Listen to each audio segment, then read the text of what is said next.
اللہ فرماتا ہے اور اگر اللہ تمہیں چھوڑ دے یا گرا دے تو کون ہے اس کے بعد جو تمہاری مدد کرے؟ کوئی ہے جو اللہ کے علاوہ تمہاری مدد کر سکتا ہے؟ جب نہیں ہے تو پھر آگے ہونا کیا چاہیے؟ وَعَلَى اللَّهِ فَلْيَتَوَكَّلِ الْمُؤْمِنُونَ، تو مومنوں کو چاہیے کہ وہ صرف اللہ پر بھروسہ کر کے رہیں۔ فتح، نصرت، مدد، یہ سب جو چیزیں ہیں بہت سارے لوگوں کے ذہن و دماغ میں ایسے ہے کہ فوراً آ جانا چاہیے۔ کوئی بھی فتح ہو، کوئی بھی مدد ہو، بغیر تمہارے اسٹرگل کیے ہوئے، بغیر مصیبت اٹھائے ہوئے نہیں ملے گی۔ اگر فتح و نصرت یوں ہی آپ کو روزانہ ملنے لگ جائے تو کیا رسول پاک صلی اللہ تعالی علیہ وسلم مدینہ طیبہ میں بیٹھ کر دعا کرتے تو ساری چیزیں فتح یاب نہیں ہو جاتی؟ آپ صلی اللہ تعالی علیہ وسلم کو بدر میں جانے کی ضرورت کیا پیش آتی؟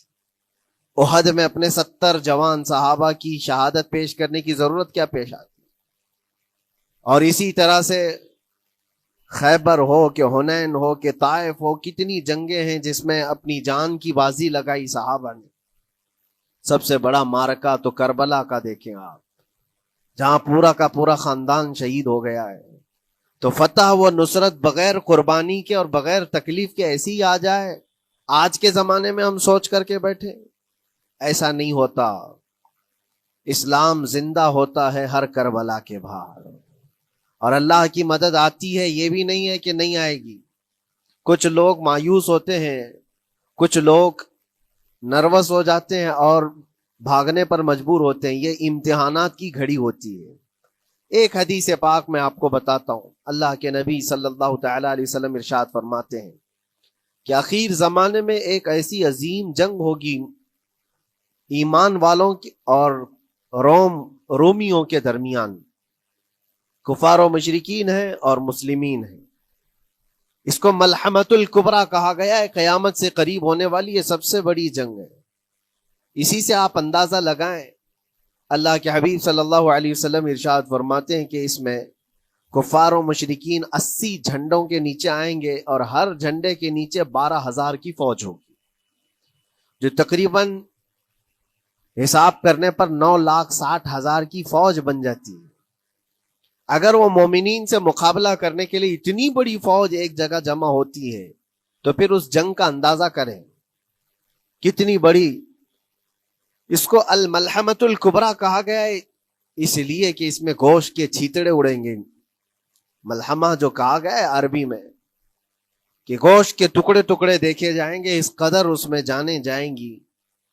اس جنگ کے متعلق جو اللہ کے حبیب صلی اللہ علیہ وسلم نے پیشین گوئی کی ہے، جو پہلے سے خبر دی ہے، وہ کیا ہے؟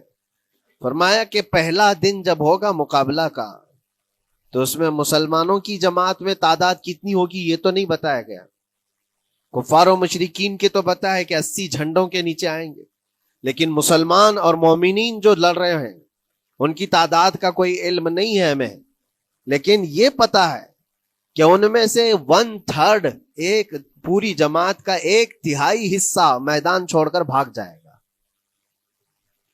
جنگ میں سے وہ میدان چھوڑ کر بھاگ جائیں گے جب اتنی شدت کی چیز ہو رہی ہو، مصیبت آ گئی ہے، تکلیف آ گئی ہے، 1/3 میدان چھوڑ کر بھاگ جائیں گے۔ اور ان پر کیا فرمایا حضور پاک صلی اللہ علیہ وسلم؟ فرماتے ہیں وہ دنیا کے روئے زمین کے بدترین لوگ ہوں گے، ان کی توبہ بھی قبول نہیں ہوگی، وہ سب سے بدترین لوگ ہوں گے، پیٹ دکھا کر جو نکل چکے ہیں۔ دوسرا مرحلہ آئے گا، دوسرا پڑاؤ، یہ ایک بہت سخت اسٹرگل کرنے والا میدان ہے، مصیبت اٹھا رہے ہیں، مشقت اٹھا رہے ہیں۔ دوسرا دن ایسا ہوگا کہ مومنین کی جماعت کا 1/3 1/3 حصہ شہید ہو جائیں گے، قتل ہو جائیں گے۔ سوچو یہ بہت بڑی بات ہے۔ یہ دونوں چیزوں پر میں آج آپ سے گفتگو کرنا چاہتا ہوں۔ 1/3 حصہ میدان چھوڑ کر بھاگ جا رہا ہے اور 1/3 حصہ قتل ہو گیا، شہید ہو گئے۔ بچے کتنے ہیں؟ 1/3۔ لاسٹ میں 1/3 حصہ بچا ہے، یعنی ایک میں اگر 3 پارٹ کریں تو 2 پارٹ تو ختم ہو گئے، 1 پارٹ بچا ہے۔ اور اللہ کے نبی صلی اللہ علیہ وسلم فرماتے ہیں اللہ رب العزت اس آخری 1/3 حصے کو فتح مبین عطا فرمائے گا۔ فتح تو ہے ان کی، فتح ہوگی ان کی، لیکن جو حصہ بچا ہوگا وہ اخیر کا 1/3 حصہ ہوگا۔ اب اس پر مجھے عرض یہ کرنا ہے، مومنوں کو اگر فتح دیکھنا ہے، اللہ کی نصرت اور مدد دیکھنی ہے، تو یہ 2 چیزیں تو برداشت کرنی پڑیں گی۔ کون سی؟ پہلی چیز اپنوں کا چھوڑ کر بھاگ جانا، اور دوسرا اپنوں کا اپنے سامنے مر جانا۔ یہ دونوں چیزیں ہمیں دیکھنا پڑے گا۔ بہت سارے ایسے ہوں گے جو چھوڑ کر جا چکے ہوں گے، دامن چھڑا رہے ہوں گے، بھاگ چکے ہوں گے، اور کچھ وہ ہوں گے جو لڑتے لڑتے اپنی جان دے چکے ہوں گے۔ یہ دونوں بھی بہت سخت مسئلے ہیں میرے عزیزو، انسان کو یہ پگھلا دیتی ہے چیز۔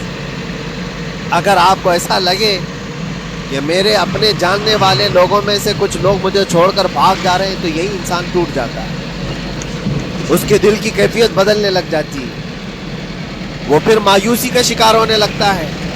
میری جماعت میں 100 لوگ تھے، 90 تو بھاگ رہے ہیں، 10 کیا کریں گے؟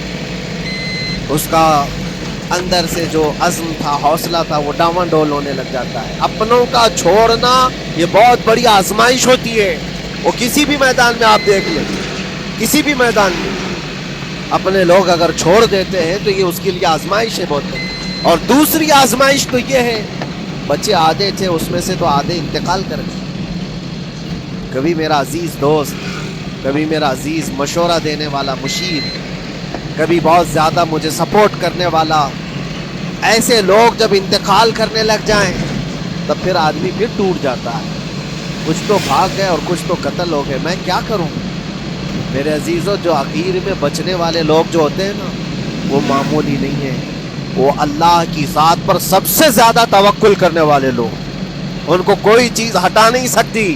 اپنوں کی بے وفائی بھی ان کے قدموں میں لرزہ نہیں لاتی، اور اپنوں کا انتقال ہو جانا بھی ان کے حوصلوں کو نہیں توڑتا، تبھی جا کر کے اللہ تعالیٰ انہیں فتح مبین عطا فرماتا ہے۔ اور یہ چیز ملحمۃ الکبریٰ میں دیکھی جانے والی تھی، دیکھی جانے والی تھی، جو قیامت کے قریب ہونے والی جنگ ہے۔ لیکن میرے عزیزوں، آج ہم نے اپنی آنکھوں سے یہ مشاہدہ کیا ہے، غزہ کی سرزمین پر، فلسطین میں 15 مہینے کے بعد آج صہیونی حکومتیں اور یہودی غاصب حکومتیں صلح کرنے پر اور ایگریمنٹ کرنے پر مجبور ہو گئی۔ دنیا ان کے منہ پر تھوک رہی ہے، تم 50,000 سے زیادہ لوگوں کو قتل کر کے صرف 200 لوگوں کو چھڑانے کے لیے آج بھی فتح کا جشن منا نہیں